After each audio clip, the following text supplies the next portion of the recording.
Good morning, good afternoon to all of you from around the world, the UN family. Thank you so much for joining us.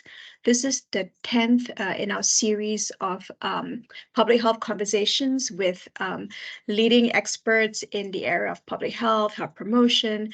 And this was really put together by our team, the public health team in DHMOSH, where we are really focusing on helping staff, get healthy physically, and improve their well-being. So as part of this series today, we are talking a little bit about something that's a bit different from what we've been talking about previously, and we're talking about malnutrition, especially in young children. And we're very, very happy to have a world expert here with us. I came across him when I was looking through some books on this issue, and he has written a great book called The First 1,000 Days. And so this will be really kind of our topic for today. But just to introduce him, Roger Thurow is a senior fellow in the Center on Global Food and Agriculture at the Chicago Council on Global Affairs. And for 30 years, he was actually a journalist with the Wall Street Journal. 20 years of them was as a foreign correspondent based in Europe and Africa. He's the author of 3 books on global hunger and malnutrition, the Real Hunger Games trilogy, Enough, The Last Hunger Season, and The First 1,000 Days. Roger is also a scholar in residence at the Hunger Solutions Institute in the College of Human Sciences at Auburn University. So we're really, really happy to have him here. I suppose many of you who are joining us are interested in this area, maybe because of your work or because you have kids and you're interested in this topic. So I'm glad that you're here with us. If you have any questions at all, please feel free to just put it in a meeting chat. But the way we're going to do is like the first half, we're going to talk to Roger, have a conversation where he would also present his work. And then at the second half or the last third, we will address some of the questions that might come in. So please feel free to just put all of your questions in for our expert. So without further ado, Roger, over to you. Do you want to say something a little bit about your background and the work that you've done, and particularly, how you came to cover this topic of malnutrition, given that your starting point was a journalist in Wall Street Journal? So how did that transition come? So over to you, Roger, and welcome again. Yeah, absolutely. Hey, hi, everybody. Thank you very much, Esther, Yuan, your whole team, for putting this together and for inviting me to talk about this important subject. Good morning. As Esther said, I'm from where I am. As Esther said, I'm in Auburn University in Alabama, which is the U.S. Central Time Zone, down in the South, the Deep South. And it's a fine day here today. So thanks for having me and the opportunity to talk about this. So, as you said, Esther, I was a reporter with the Wall Street Journal for 30 years, 20 of them as a foreign correspondent, based mainly in Europe, as you said, and then also in South Africa. I was a South African correspondent for the journal from 1986 to 91. So those that you can identify that time period with South Africa, that's when a lot of things were going on, the release of Nelson Mandela, the end of apartheid, the beginning of negotiations for the new post-apartheid society. And then, that is what really introduced me to a lot of the issues in Africa and the stories of the human condition. And so that's what kind of really got me then into writing about humanitarian and development issues overall. And kind of what really got me into this area and looking at particularly agriculture, food security, hunger and malnutrition, kind of came after 9/11, and President Bush was addressing the joint houses of Congress and the American people for the first time after that. And he asked, I am asking, and in my administration, we're asking the same question that I'm sure many of you around the world are asking. So why did this happen? Why do people have these feelings towards the United States? And I was sitting in Zurich, Switzerland, where I was based with the journal, writing about humanitarian and development issues. And I said, "Oh, I got some ideas on that, Mr. President." I'm talking to the television. And I mentioned it to my editors, and they said, "Oh, like, what are you thinking about?" And I said, if we look at kind of some of the inequalities that are caused by American policies, good intentions, perhaps, but, that cause these inequalities and, these differences and kind of this wealth disparities around the world. And they said, "Well, look into that some." And the first one that I came to was looking at the agriculture and just the vast differences in agricultural productivity around the world, particularly in Africa, where I have been spending quite a bit of time. And so we wrote about that, and then was looking at the impact of subsidies on food aid policies, and everything that was causing this great disparity in these uneven plowing fields of the world that we were talking about. Not the uneven playing fields of athletic competition, but the uneven plowing fields, and the disadvantages that so many smallholder farmers in the world particularly were at.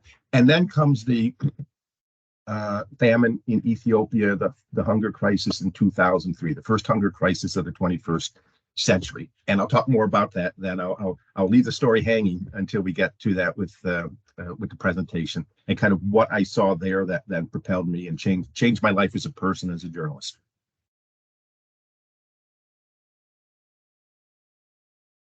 Great. So should I go? Thank you so much. Right. Yep. Thanks so much for that very, quick introduction. I'm sure there's a lot to unpack there.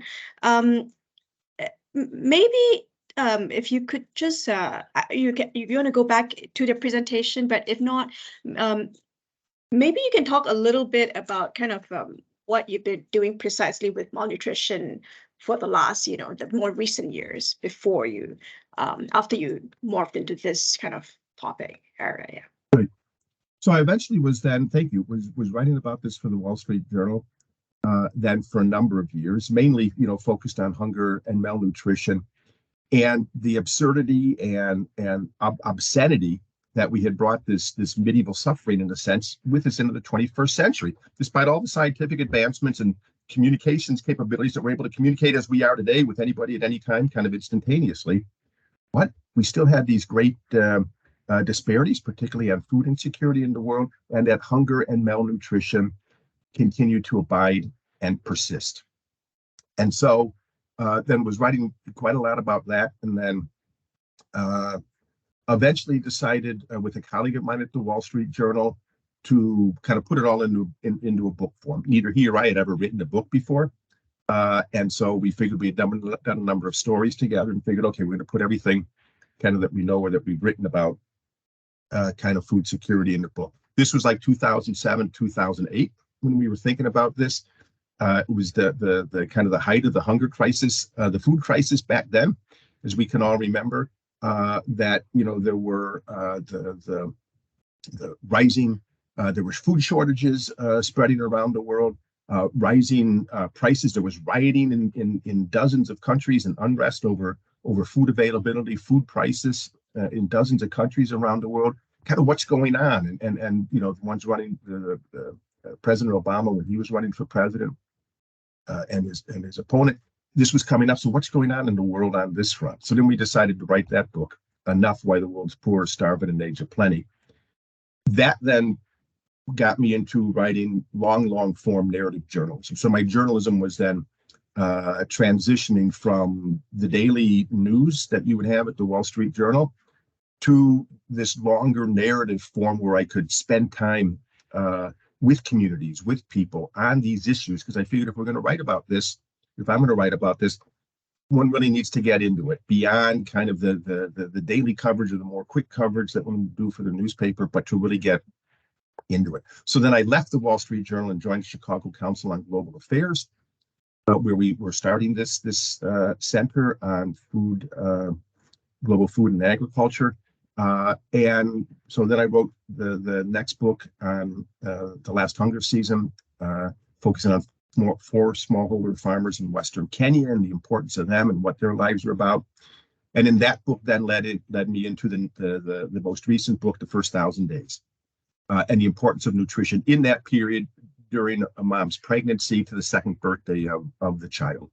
And I followed moms and their children and their families through the first 1,000 days period from in India, Uganda, Guatemala, and Chicago in the United States to give this kind of global view of this issue. And, as became evidently, primarily clear and profoundly clear during the COVID pandemic, we've all seen that there is no over there anymore. If it happens somewhere in the world, it can happen everywhere and likely will. So we're all impacted by that as we see the impacts of, say, the conflict in Ukraine or there on food security and the global food chain. And so that's precisely what I wanted to write about then in the first 1,000 days, the impact of nutrition on moms and their children, how that leads to stunting, both cognitively and physically, and what that means for all of us. And to show that, look, a malnourished, stunted child anywhere in the world becomes a malnourished, stunted child for all of us because of the impact of that. Great, thank you so much. I think this is a great segue into our actual topic, which is the importance of nutrition for the first 1,000 days of life. Maybe if you'd like to share your slides and also talk about, how important is nutrition for children in the first 1,000 days of life. What role does malnutrition during this period actually play in terms of towards the future development of children? What has your research found and your own experience as well, if you could share? Thank you. Absolutely. So let me see if this is going to work. Sharing screen. How's this? Yes, we can see. Great. See the full screen. Excellent. So yes, that was a great segue. And thank you for leading me through this and to this. And so, as I said, we realized then through the importance of nutrition, proper nutrition, particularly in this first 1,000-day period, which is the formative period for a child developing a strong foundation of physical growth, the cognitive development, the brain developing so rapidly during this time, even during the pregnancy of the mom while the child is still in the womb. And all these kind of executive functions that we use every minute of the day, kind of interpret and understand and live in our world, are all forming during that time, and so heavily dependent then on the nutrition that for the mom during the pregnancy, and then for the children from the moment that they're born and the mom is breastfeeding, and then with the complementary foods.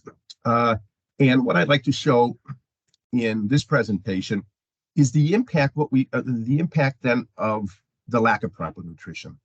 So this true cost of childhood malnutrition and stunting and what's at stake. And this comes from, as I was talking about the first hunger crisis of the 21st century, the first great hunger crisis in Ethiopia, 2013. In 2003. So 14 million people in Ethiopia then are on the doorstep of starvation, many of them children. And this is the story of one of those children, Hargirso. And it then becomes, as we see, the story of us all. And that's where we realize the importance of good nutrition. And so, again, as I was saying, I was based in Zurich at the time, writing about humanitarian and development issues, traveling through Africa, elsewhere in the world, Latin Asia and in India.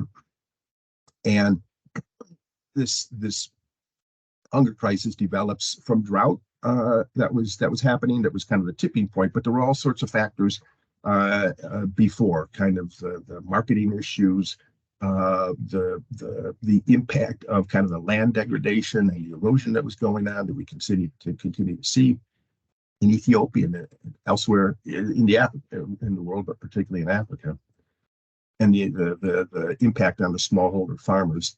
And so I went down to Ethiopia then to write about this for the Wall Street Journal.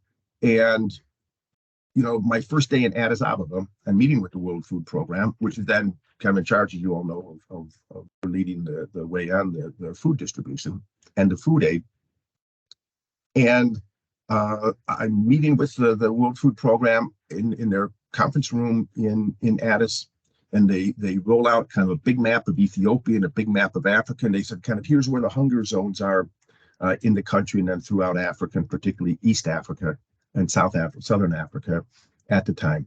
And one of the people from the World Food Program, he gives me a piece of advice, but to me it sounded like an ominous warning. And he said, Roger, looking into the eyes of someone dying of hunger becomes a disease of the soul. A disease of the soul.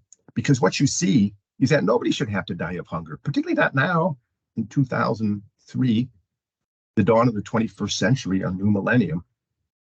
I think it is a disease of the soul. Wow, what's that? How do I prepare for that? I'm on the lookout for malaria or cholera outbreaks or meningitis outbreaks or something in that area. A disease of the soul. What's that?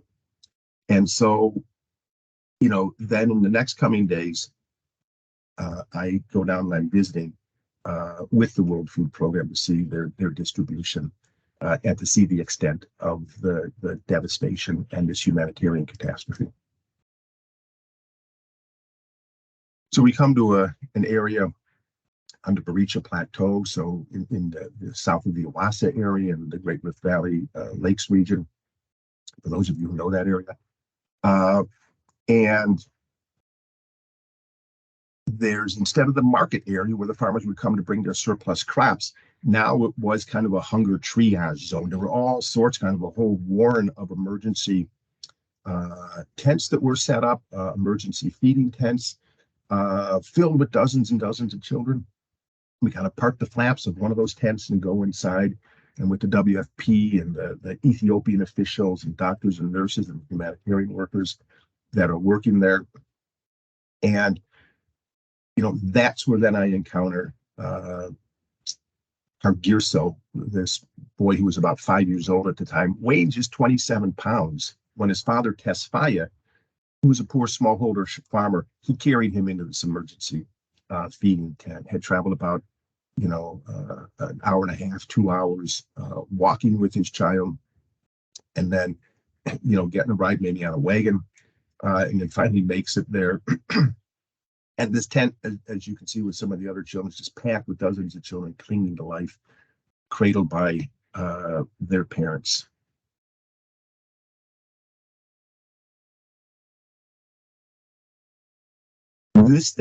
These eyes, the eyes of Tesfaye and Hargirso then were, as a WFP person had said, these were the first eyes that I really looked into.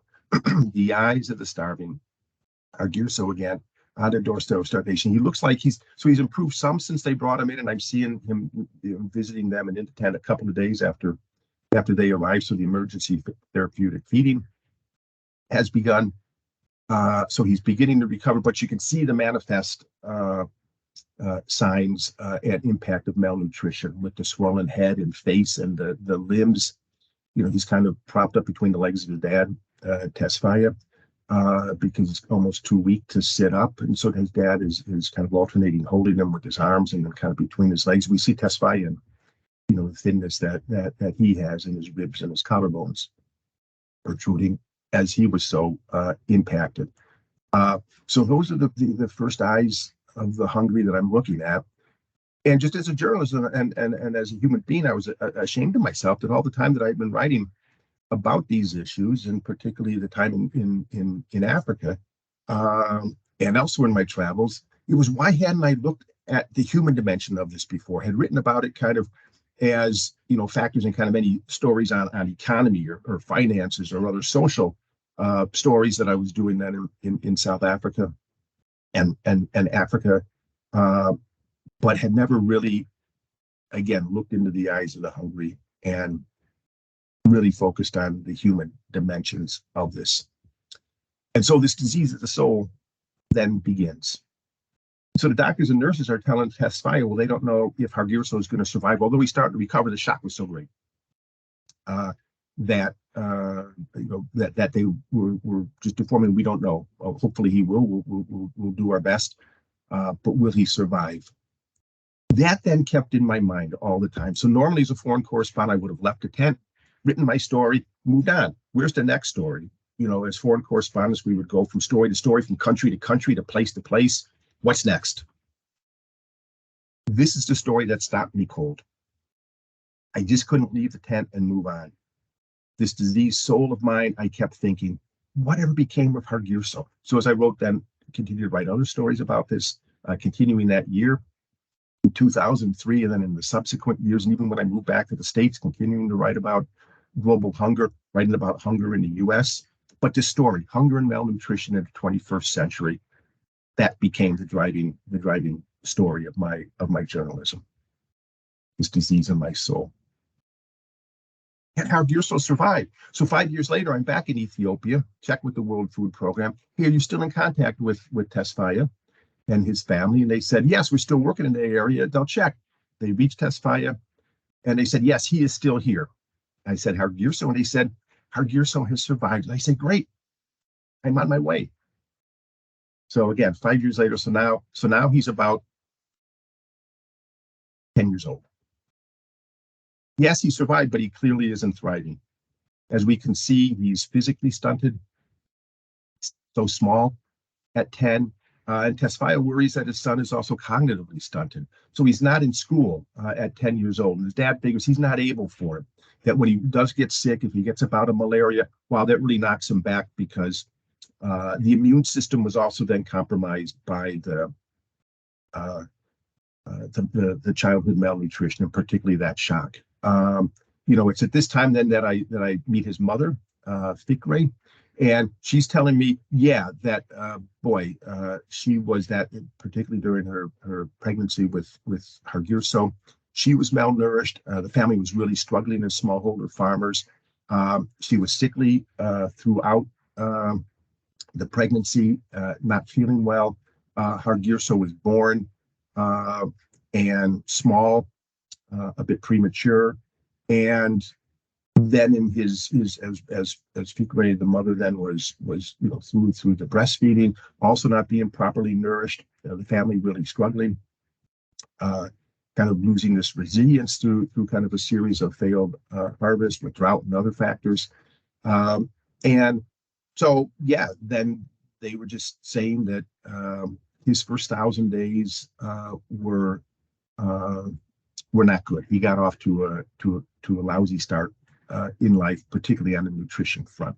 So when the hunger crisis and the famine hit in 2003, and Hargirso then again was about 5 years old, he was the most vulnerable in the family. So now we see, as he survived, but he clearly isn't thriving, and so from the stunting. So another 5 years go on, back in Ethiopia, beginning to work on the first 1,000 days book, because again, I'm seeing this, thinking about Hargirso and this disease, so writing about this story. What's the long-term impact of this on these children?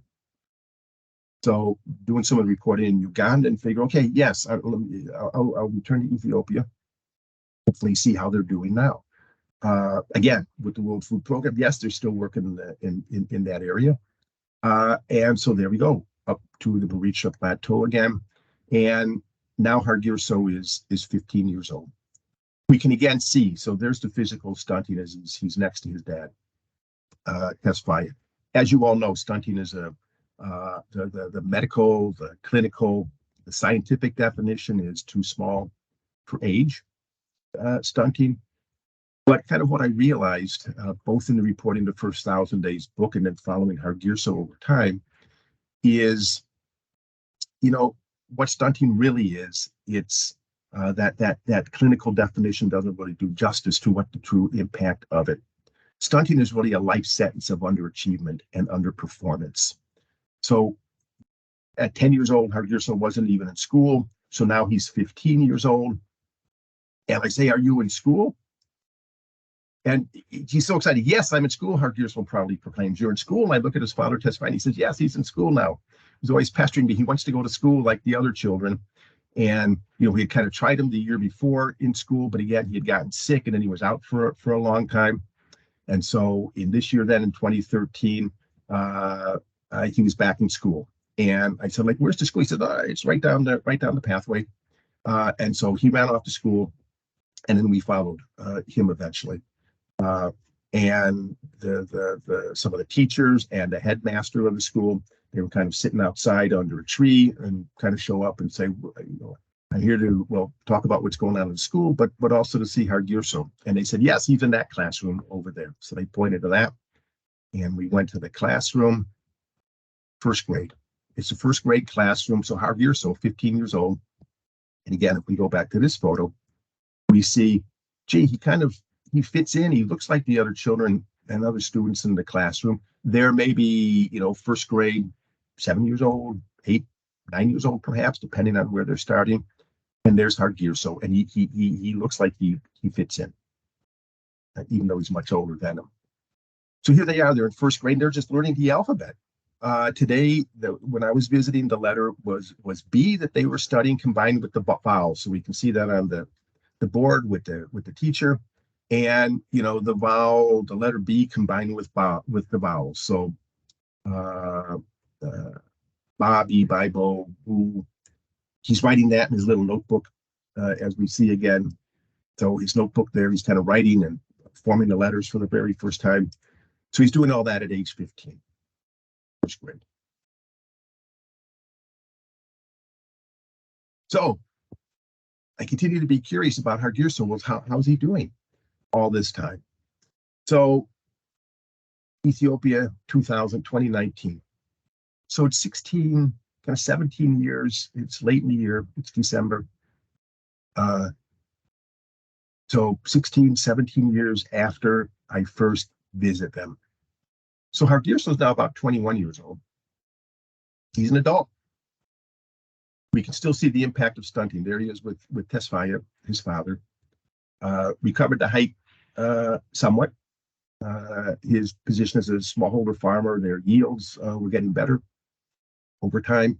Kind of the agriculture development things, the rehabbing some of the degraded land in the area and the forest land, which then is creating a more favorable microclimate for their region and stuff. So things are improving some as with the smallholder farming, and so Hargirso were able to recover some of the physical stunting. He's still in school, but now the fourth grade. So even though 6 years had gone by, he improved. He advanced 3 years in school, 1 year again because of illness, and just kind of general poverty and being able to pay the fees and things because there's other children in the family. He was kind of in and out of school, and so now he's in the fourth grade, and you can see some of the other children. He's like, much shorter than them, but the other ones who were kind of like regular fourth grade, age, maybe 10 or 11, 12 years old, 13, you can see how the disparity, or that he kind of fits in with them and looking in that size. But he's in the fourth grade at 21 years old. So again, this life sentence of underachievement and underperformance. So this class, it was really crowded, as you can see. 60 plus students in the classroom. And it turns out that more than half of them are 18 years old and above. So here we see this legacy from the 2003 famine and hunger crisis and the legacy of this stunted generation. The older kids, the students, the ones over 18 years old or so, they're the ones that were so impacted by that famine. Many of them would have been in the emergency feeding tents themselves. And so here we see kind of the impact of that. And so I just asked the students, as you would in the classroom, so what would you all like to be someday? What are you studying for? What are your dreams and your ambitions? And a young woman in the back stands up. I'd like to be a nurse and help people. Oh, that's great. Well, how old are you? I'm 18. And one of the boys in the front stands up and says, I'd like to be a doctor. Oh, that's also great. Wonderful. How old are you? I'm 18. A boy on the side stands up and says, I'd like to be an engineer. I want to build things. Excellent. How old are you? I'm 15, he says. Hargirso says, oh, that's a good idea. I'd like to be a doctor too, to help people. or a businessman, or a judge, or a teacher. He admires his teacher. Maybe I'd like to do that. But just think, so stunted physically, stunted cognitively, all the stunted ambitions in this classroom. These children and these students who are already teenagers, older teenagers, young adults, first grade or fifth grade at this time, learning simple math for Hargirso at the age of 21.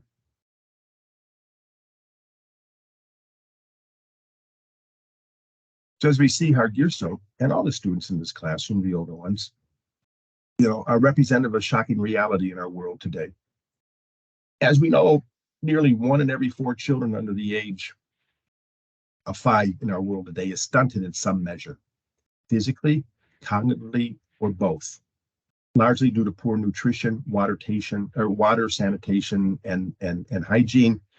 As we all know, the efforts to get the nutrients into the body, but then everything that supports good nutrition also needs to be succeeding. So any poor water sanitation and hygiene, the efforts to keep the nutrients in the body, then we know that then, will cause parasites, worms that then will consume the nutrients themselves, cause illnesses like diarrhea, dysentery, so the nutrients then wash out of the body.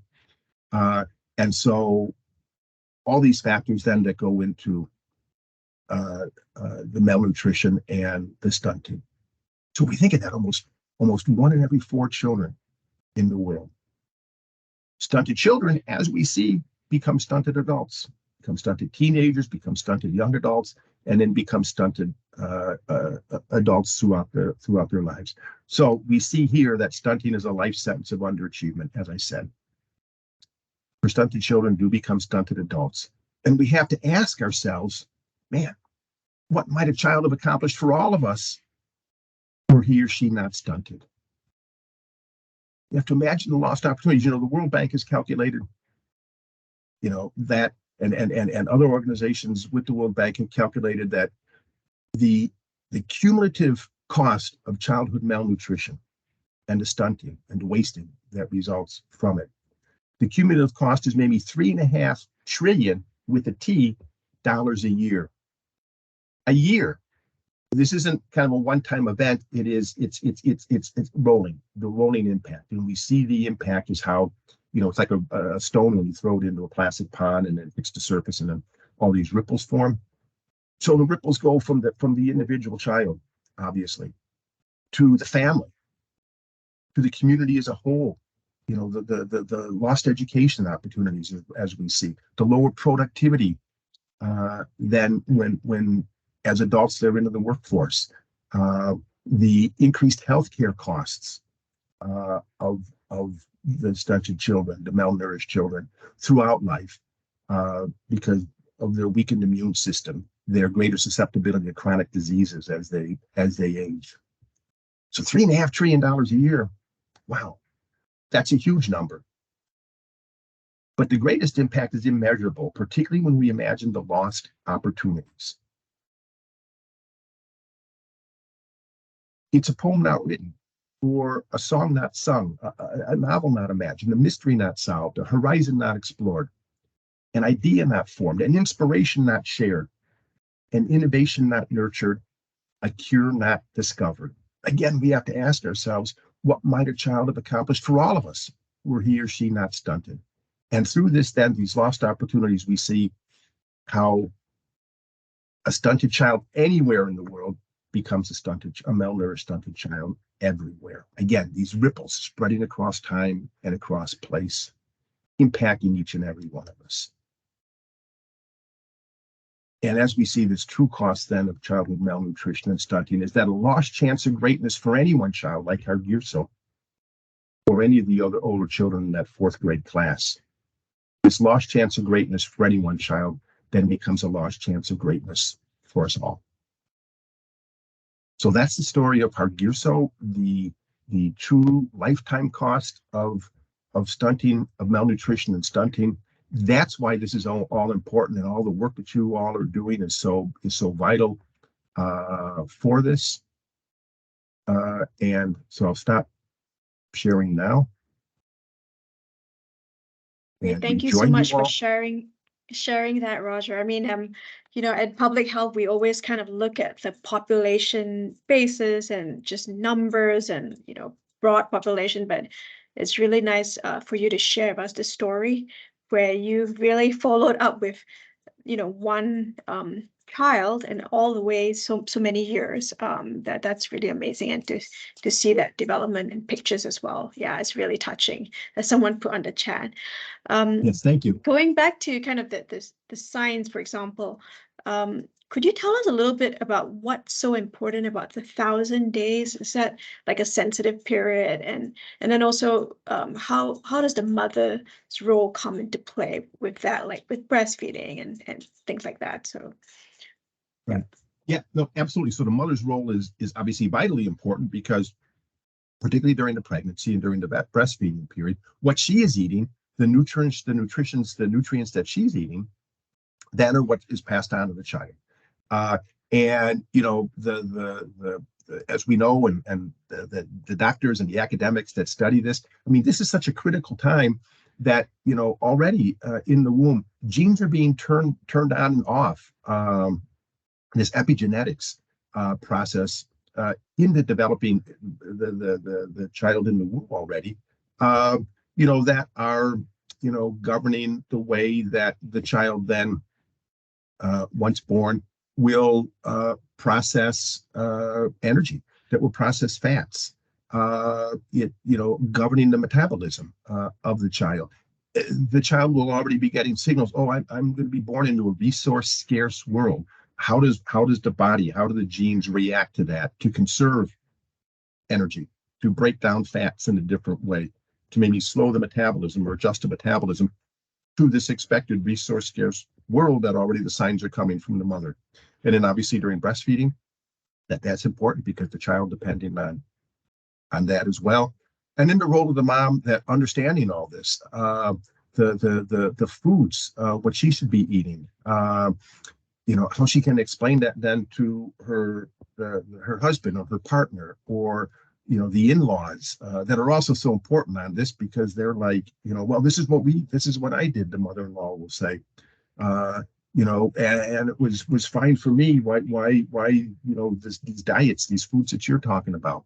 So this education process is so vital. And what I found in the first 1,000 days book, and being with these moms and their families and the children then over time in these various parts of the world, was this kind of this universal craving for knowledge, particularly nutrition knowledge, whether it was the first baby, second, third, fourth baby, and the dads as well, and the grandparents, that they should all be involved in this. And if we think of it, all our own personal examples, it's like, okay, so no matter what number of child it is like, well, what can I do better for this one? If it's the first one, wow, what all this knowledge, what do I need to have? And then particularly on the nutrition front. And so that's kind of this universal craving. And we also see kind of through the book that, kind of very simple things that the good nutrition is humanity's kind of basic or lowest common denominator, as mathematicians would say. Everybody needs it, right? So nobody's too rich or too poor, or urban or rural, or educated or illiterate. Everybody needs this, no matter kind of what political party you are, your social status. Everybody needs this common essence of nutrition, because, as I had said earlier, it's the nutrition, particularly in this first 1,000-day period. It's the nutrition, and then also obviously the sanitation, the hygiene, the water conditions, the environment that the mom is in during pregnancy and the child is growing up in, also so important for this foundation of good physical growth, of the cognitive development, and then to strengthen the immune system as we go along. If you'd like, I can show one example of one of the families from the first 1,000 days book. Yes, please go ahead. Yes. If I go back to this, so Ellen making a comment on the science. I love to see the photos and stories. Yeah. Good. So we'll go back to sharing Guatemala presentation. So this is in Guatemala. So again, from the first 1,000 days book, there's one of the children. He's being measured. I love this picture. Hello, is anybody paying attention to us out there, right? So Guatemala, for those of you who know that country, as we see just with this pickup truck and laden with so many abundant vegetables in the valleys of the volcanoes, very fertile soils. This truck that is filled with all this that's coming from the fields, is taking this either to the big cities or it's all going to export. So here in the United States, these crops are so valued because of their high nutrient content, but they're rarely consumed in Guatemala, except by the more well-off families. And what we find in Guatemala is nationwide, the childhood malnutrition and stunting rates are about 50% total nationwide. It's one of the most, it's one of the worst in terms of rankings of countries on the malnutrition front and stunting front. It ranks lowest, or one of the lowest, and certainly in the Western Hemisphere. I think it's even worse than Haiti. And in the Western Highlands, which is the area where I followed these families in the book and kind of spend time with them over this 1,000-day period, it's an area of a largely Maya population, and there the childhood malnutrition and stunting rates are up to 70%. 70%. It's staggering. Even though the moms and the families are in the fields growing these supersized and jumbo vegetables. We can see some here. I mean, the cabbage, right, is volleyball size. The beets, the peppers, everything. This supersized. There's carrots that are so big that they would make Bugs Bunny, this cartoon character that we have, weep at the size of them. But they largely go, off to the bigger cities, to the wealthier precincts of the country, or they go to export. And so the families themselves, it's not in their diet very much, so that's where this education then comes in. So there's an organization called Primeros Pasos in Guatemala that then runs nutrition rehabilitation classes for moms, for pregnant moms. And the dads are welcome to come to, and the mothers-in-law, kind of whoever wants to come to these classes. But one thing they do is they teach about, here's the importance, here's the nutrients that are in all these foods that are around you. You're in the fields growing these, but, and the moms will say, yeah, we plant them, we tend to them, we harvest them, we wash them, we put them in boxes, and then on the back of trucks, and they go somewhere. So we assume that somebody is eating these things. So the broccoli, the peas, the beans, the Brussels sprouts, the carrots, as I said, all that they're tending to and harvesting, they're not in their own diets for a matter of cost, but then also kind of an affordability, but also kind of the customary and what they have in their diets and what they're eating.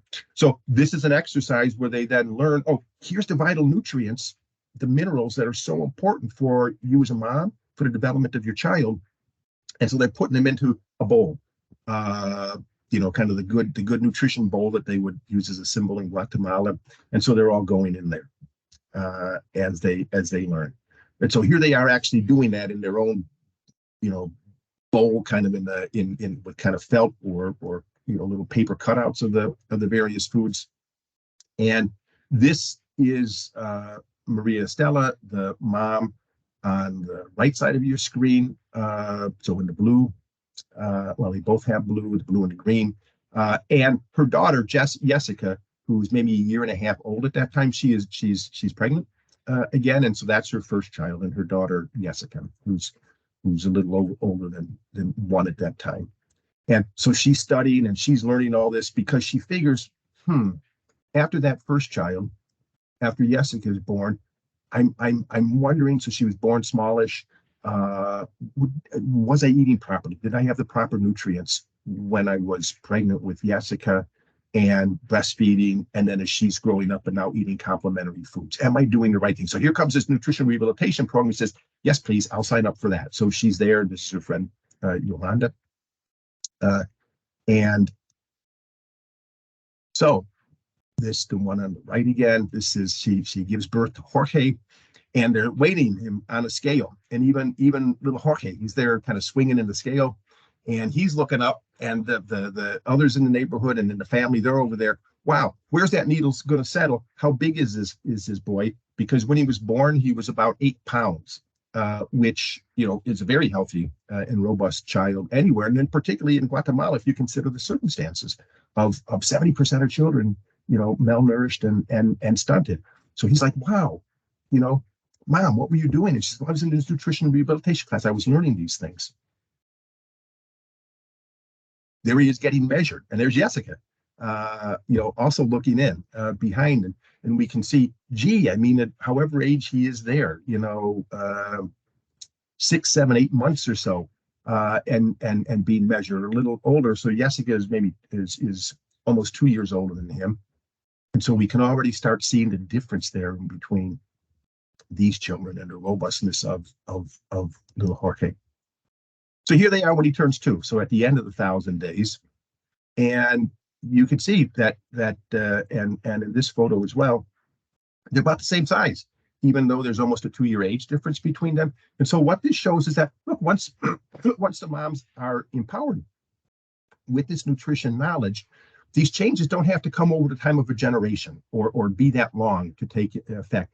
They can happen and be so profoundly important just between children, that when this nutrition knowledge comes, then that becomes so important. And Jessica, then she benefits from this as well. So as I visit with her over the years, she recovers some physically. And so when I see them again, just last summer, they're about 9 years old.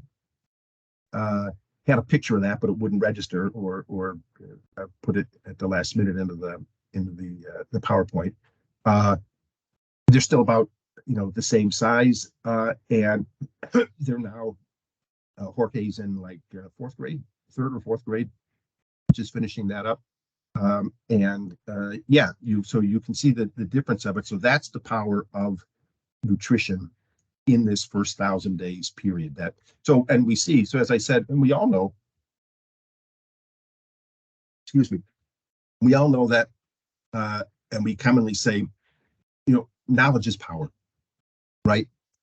The check against all of this then is poverty and the ability to act on that knowledge. So, okay, now we know the foods that we should eat. And this was common with the moms in India, Uganda, Guatemala, and even in Chicago, that, you know, the inability to put this knowledge into play. And when that happened, because of poverty, because of lack of access to the nutritional foods, the inability to afford them, that then, you know, the lack of ability to put this knowledge and this empowerment into play, then that becomes a burden. We know what we're supposed to do. We get that. We hear it. We understand.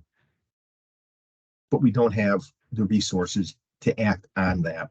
That then becomes this great challenge, then taking that then forward. So just wanted to show that as the impact on one of the families and the children in the first 1,000 days. Thank you so much. Thank you so much, Roger.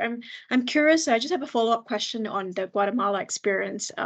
So you say that 70% of the children are malnourished, and I see the efforts on education. How much of this is due to lack of access and poverty versus just not knowing what kind of food to give their children? Both.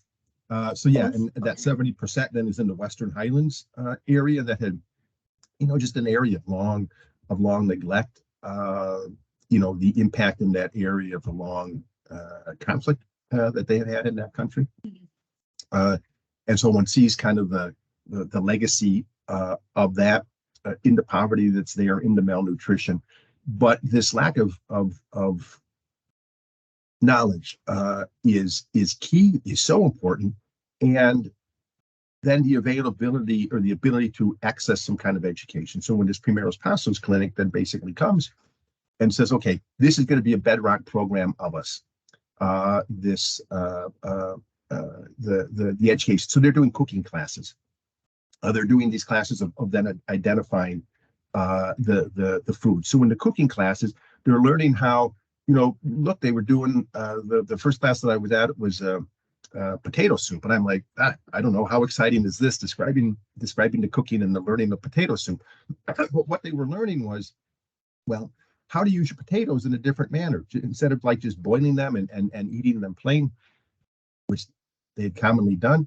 It was like, no, okay, so you can boil them, you can put them in a soup, mix them with milk, whether it's fresh milk or even a powdered milk, and then you can add all sorts of other things. Add onions, add garlic, add whatever other vegetables you may have. Add this kind of protemas that they call, which is kind of a vegetable that kind of looks like meat, the way it's kind of shaped. So you can add that to it. So almost like a vegetable loaf that you can put in there.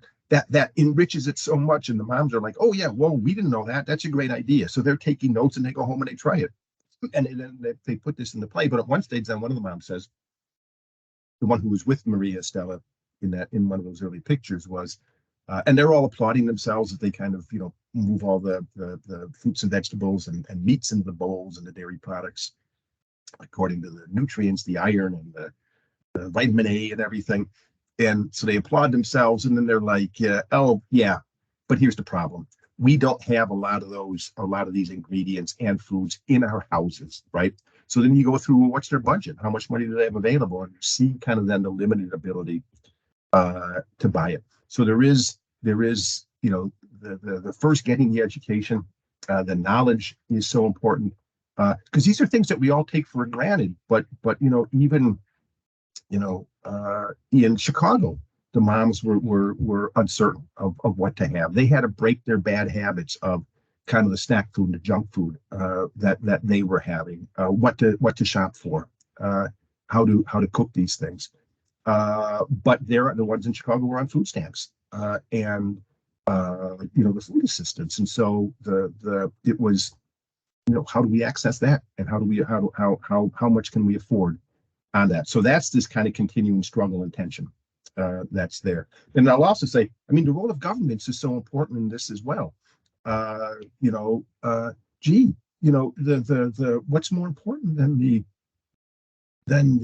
ending hunger, ending malnutrition in your countries?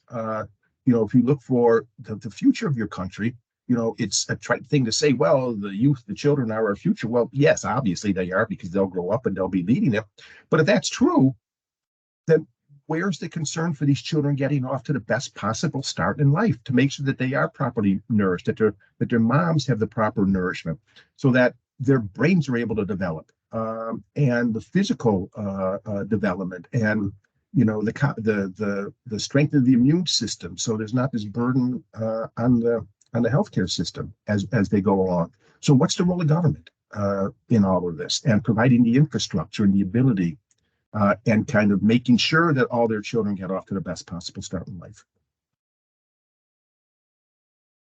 And the UN and all the NGOs that are involved in this. I mean, your role is also so vitally important. I mean, it's So I'm just we have about 5 minutes left. I'm just gonna run through any questions anyone has. I think we just have one. What might be the reason behind the world not intervening on this as a top priority, malnutrition eradication, when the governments that have done a lot in different domains, but why not this one? Is there something, like you mentioned about agricultural policy? I'm also curious to understand, you said there's some differences in agricultural policy and practices. Is that linked a little bit to why this is not being addressed? Over to you. Yeah, absolutely. That's a great question. And it is one I think that is so frustrating, and kind of everybody and all of you out there that are so involved in this issue. It's gobsmacking in a sense. It's like, what? You want to, bang your head against the wall and just shout and yell, can we pay attention to this issue?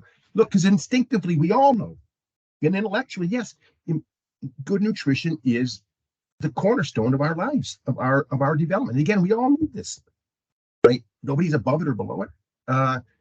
We all need this, and so nutrition, we know, so it's important, and it's kind of everywhere, and the importance of it in all of our lives, but it's been basically nowhere in global development strategy and investments. So for so long, kind of global overseas development aid, less than 1% of that has gone into nutrition.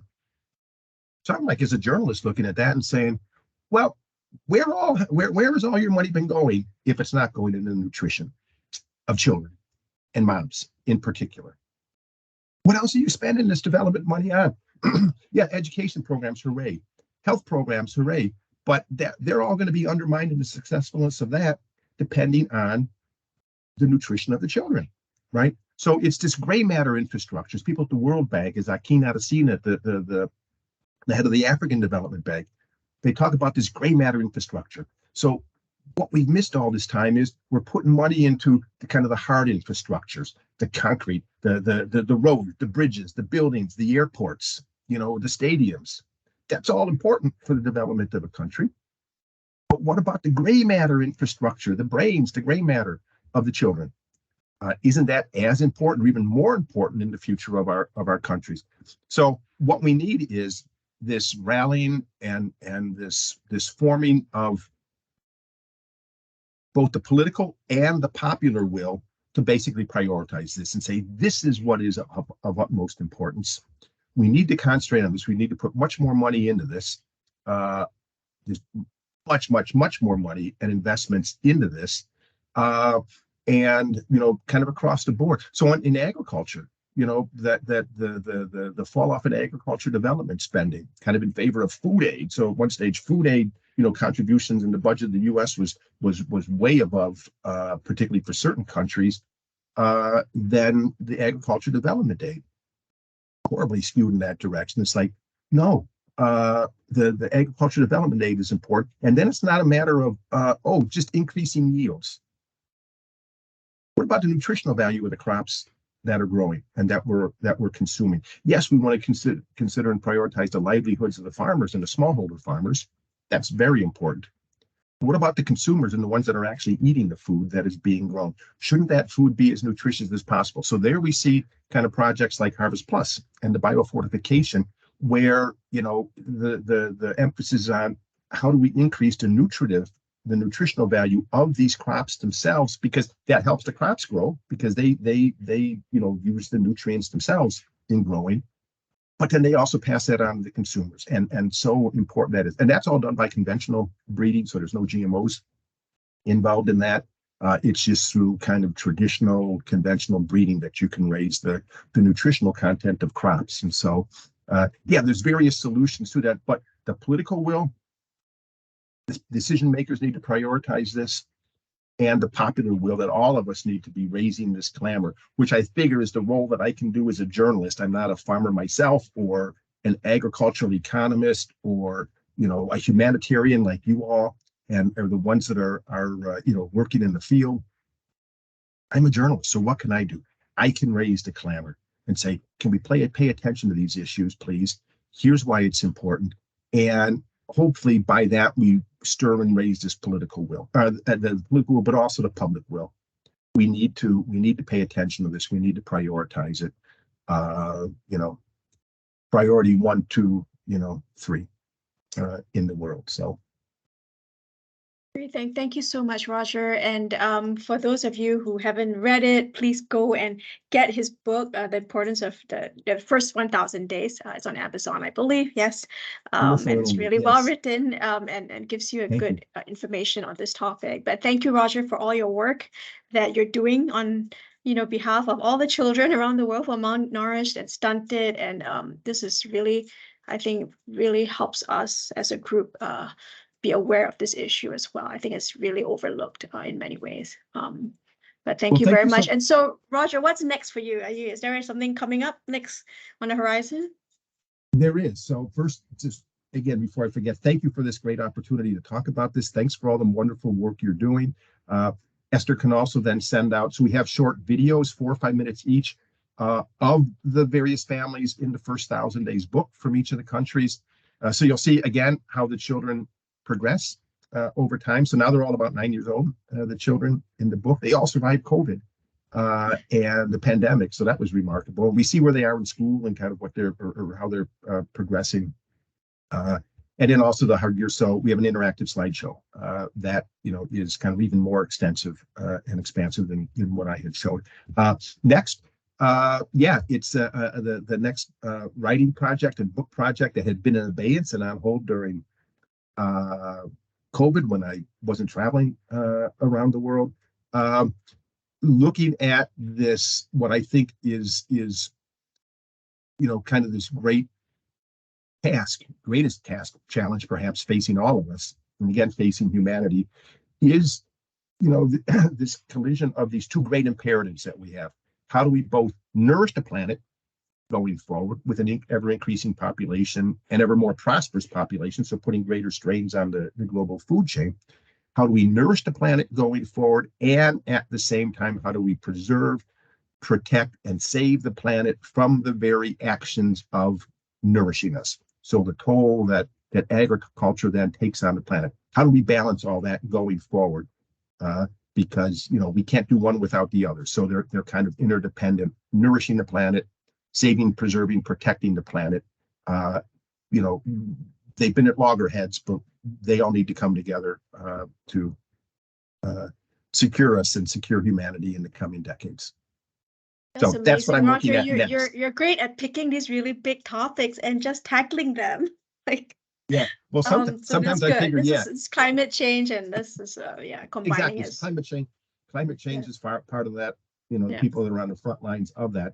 But then, sometimes I wonder, are these kind of too big things? So in the last hunger season, it was like following smallholder farmers in Western Kenya for the course of a year, and the whole kind of the planting season. And then next it was, okay, well, now I could do the first 1,000 days. And then you start into it and you figure, wow, the first 1,000 days, that's a long time. It's almost 3 years of following them and then the travel back and forth. And so this one then is like, it's this sweeping question. And then it's a matter of, well, how do I tell the story from this more human point of view? So that's what I'm trying to piece together at the moment. Great. So. All the best for your next project. Good. And I'll come back and talk to you all again. So. Yeah, when you're done. Thank you. And thank you so much, everyone, for joining us. Please, when you have the recording, please feel free to share with your colleagues, especially those who are working in this space, food and education. We don't have a topic for the next conversation series yet. We're looking for great speakers again, but we will inform of you when we have a great topic. So thank you again, Roger. Have a good day, everybody. Bye. And thank you for joining us. Bye. Thank you. Keep up the great work. Take care. Bye-bye, everyone. Bye. Thank you. Bye-bye.